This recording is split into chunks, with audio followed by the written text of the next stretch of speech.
Hi, my name's Aaron. I work for the Healthy Minds team.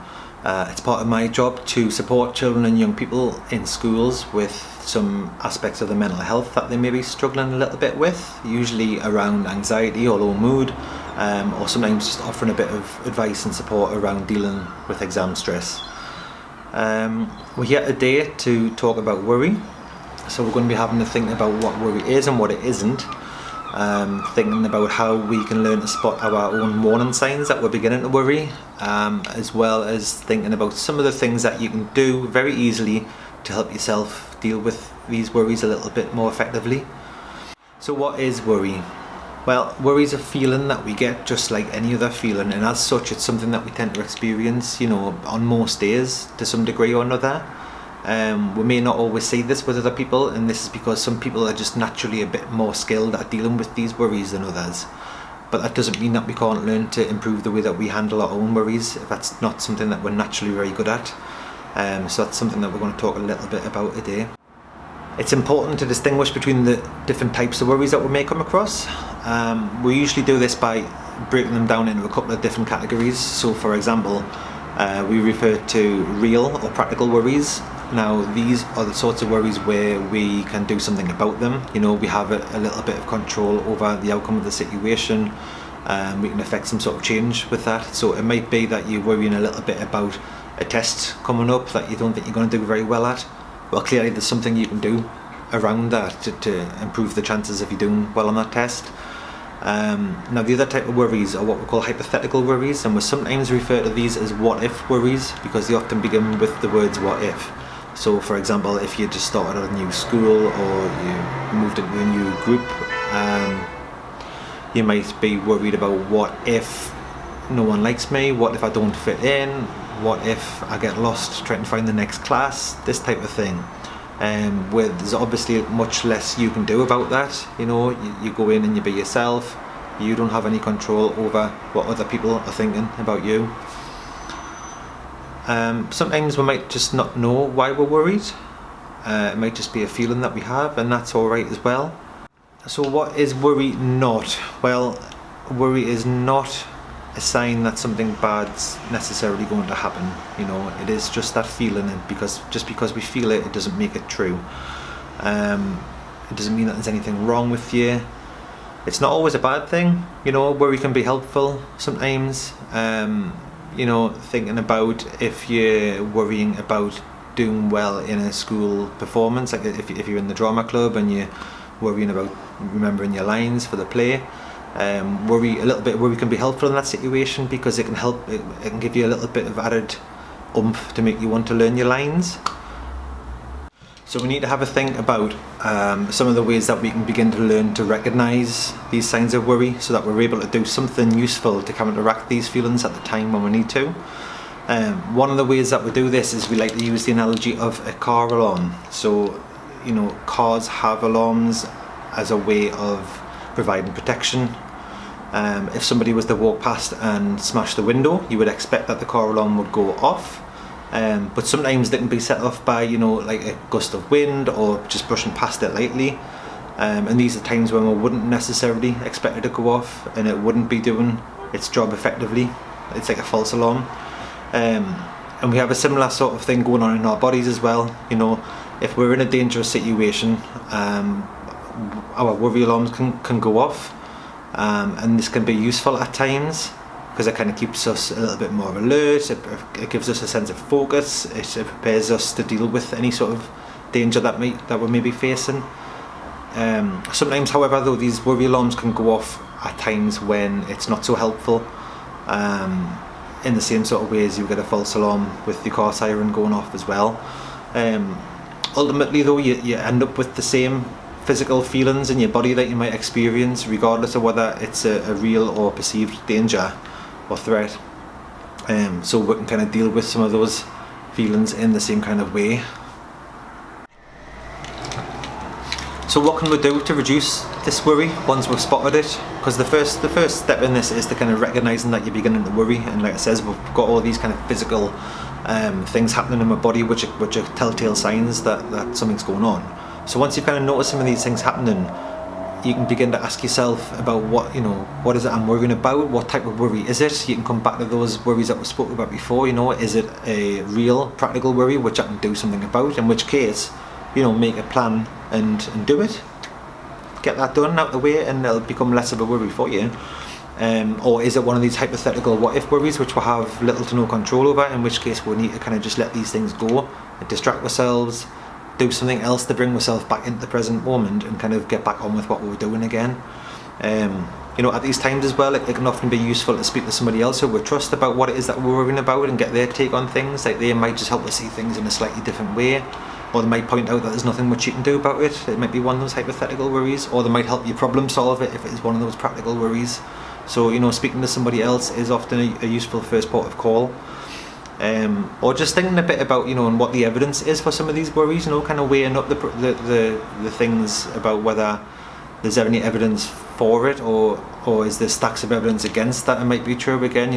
Even write it down. Sometimes writing things down can be a useful way of seeing things and getting some perspective on the subject.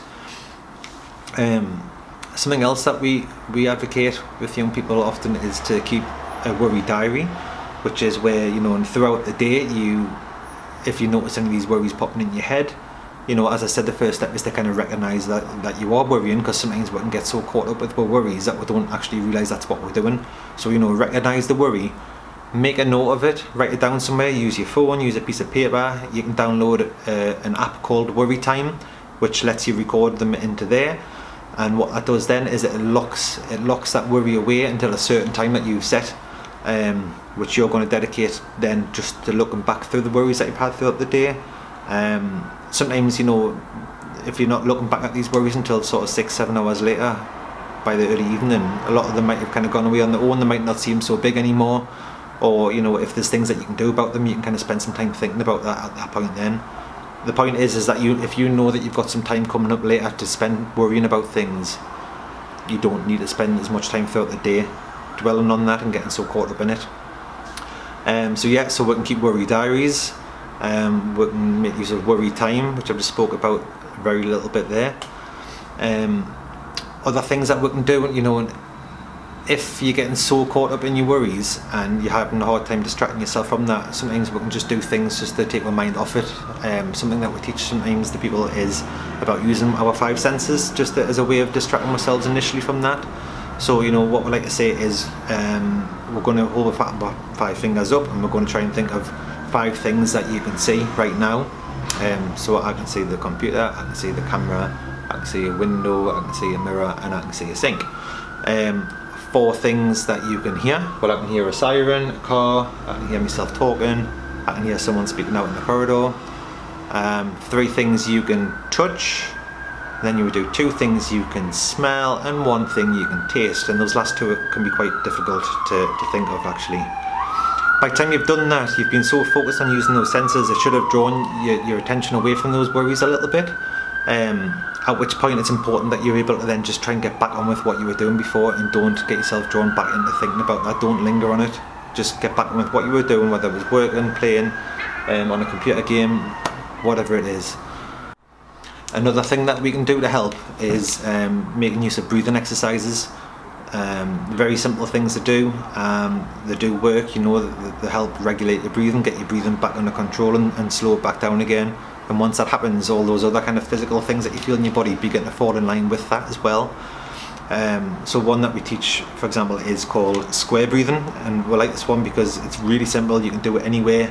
You just need to kind of look around and find something you can focus on that's a kind of a 4-sided shape, so like a door or a window or a mirror or whatever it is. And what you do is you just kind of guide your eyes towards one corner of that to start with, and you're going to sort of trace the outline of it with your eyes. So follow that corner up to the next top corner, and as you do that, kind of do it over the count of 4 while you're breathing in, nice and slowly, nice and controlled. And then as you go along the next side, you're holding that for a count of 4 again, that breath for a count of 4. And then you go down the other side and you're breathing out, you're exhaling again, count of 4, nice and controlled, slow, steady breathing, and then holding that again for a 4, and then repeat as needed. Again, the purpose of this is just to kind of get that breathing under control a little bit when it's starting to get out of hand. Slow it back down, and then you should notice that some of those other physical symptoms start to subside a little bit. Another thing we can make use of is a technique called mindfulness, which is just about taking a bit of time out from everything that's going on to really focus your attention on something and all the little details associated with it, things that we don't often do. So it might be that you're having a cup of tea in the morning, you've got a couple of sugars in, so it's dead sweet. So you can, instead of just kind of gulping that down and dipping your biscuits in like you always do, you might just spend a bit of time thinking about what that taste is like. Can you taste the sweetness of the sugar, or is the kind of tea overpowering? Whether it's really milky or not. Can you smell the sweetness coming through? Can you see the steam rising? Can you feel the heat in the cup kind of transferring to your hands? It's just trying to make you see your senses, and like I said, really focusing in on all those little details instead of letting that kind of bypass you. And again, just things like this are able to help just regulate your breathing a little bit and your kind of state of mind a little bit. And it's something that isn't always natural to do at first, but the more that you do it, the more you practice it, the easier it gets and the more natural it becomes. Same as what we said about the square breathing before. We often advise people to kind of practice these things when they're already feeling quite calm, like when they're not needed, essentially, so that the more that you do it, it becomes kind of second nature. So those times when you are starting to get a bit worked up and a bit panicked or a bit anxious, then it's almost like a natural response to kind of go to that. Whereas if you're already in a full-on panic and you haven't practiced this, then you might not be thinking clearly enough to be able to access that information and to perform that little ritual to try and counteract that. So practice when you don't need it, and it'll be there for you when you do. So just a quick recap on everything we spoke about. Worry is an emotion that we all experience. It's just like any other feeling that we get. It's normal, it's expected, it's fine. Sometimes it's helpful, sometimes it's not so much. But learning to kind of spot the signs when it's happening is the most useful part, because then you're in a position to do something about it when you need to try and calm yourself back down and bring yourself back into balance again. Those bodily signs have been with us for a long time. The things like the butterflies in your tummy, the fast heart rate, breathing quick and shallow, your mouth drying up, all this sort of stuff helps us kind of identify when it's beginning to happen. Thinking a little bit about classifying those worries, the hypothetical worries that we can't do anything about, that we need to kind of just let go and move on from, or those practical worries that we can do something about, we can problem solve them a little bit, and we can do something to tackle that situation and to lessen the worry that way. And also we spoke a little bit about the kind of the breathing exercises, the square breathing or the grounding technique using your five senses, about what you can see, what you can hear, what you can touch, what you can smell, and what you can taste, just as a way of distracting ourselves momentarily. But again, it's about what you do after that. It's important not to let yourself get too caught up in them worries and return back to them again once you've brought yourself back into the moment again. So use the grounding technique by all means, but try and then refocus your attention on something else, whether that's just getting back on with what you were doing before, or a new sort of activity or something to take your mind off of it. Then that's the way forward. And we also spoke a little bit about things like mindfulness, which can be helpful as well, but you can look at this up all online if you want to find any more information about this as well. I hope this has been helpful. Thanks for your time.